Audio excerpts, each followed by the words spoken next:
ఈరోజు రెసిపీ కాజు chicken fry. ఈ chicken fry మనకి బిర్యానీలోకైనా లేదు సాంబార్ రసం ఇలాంటి వాటిల్లోకి సైడ్ డిష్గా అయినా కూడా అదిరిపోతుంది. అసలు ఈ ఫ్రై మనకి బయట దొరికే ఫ్రైస్ కన్నా కూడా టేస్ట్ అయితే చాలా బాగా వచ్చింది. ఏదైనా స్పెషల్ ఒకేషన్స్ ఉన్నప్పుడు మనం బిర్యానీ చేస్తాం కదండి, అలాంటప్పుడు ఈ ఫ్రై ఒకసారి ట్రై చేసి చూడండి, చాలా పర్ఫెక్ట్గా వస్తుంది.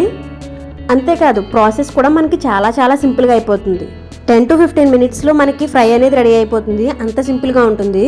ఇక లేట్ చేయకుండా ఈ కాజు చికెన్ ఫ్రైని ఎలా చేయాలో చూసేద్దాము. ముందుగా 1/2 కిలో చికెన్ని కొంచెం పసుపు వేసి బాగా క్లీన్ చేసి పక్కన పెట్టుకోవాలి.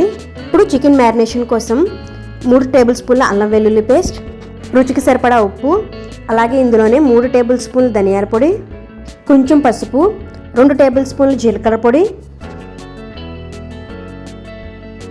3 నుంచి 4 టేబుల్ స్పూన్ల కారం, ఇందులోనే 1 టేబుల్ స్పూన్ గరం మసాలా,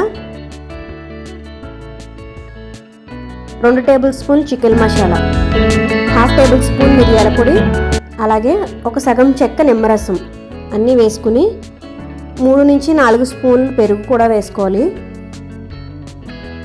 ఇందులోనే కొంచెం ఆయిల్ కూడా వేసుకుని ఈ మొత్తం మసాలాలన్నీ కూడా చికెన్కి పట్టేలాగా బాగా కలుపుకోవాలి. ఇందులో మనం పచ్చిమిరపకాయలు వాడలేదు కాబట్టి కారం అనేది నేను కలర్ని బట్టి డిసైడ్ అవ్వాను. సో ఇంకొంచెం కారం అనేది వేసానండి, ఇంకో 2 టేబుల్ స్పూన్స్.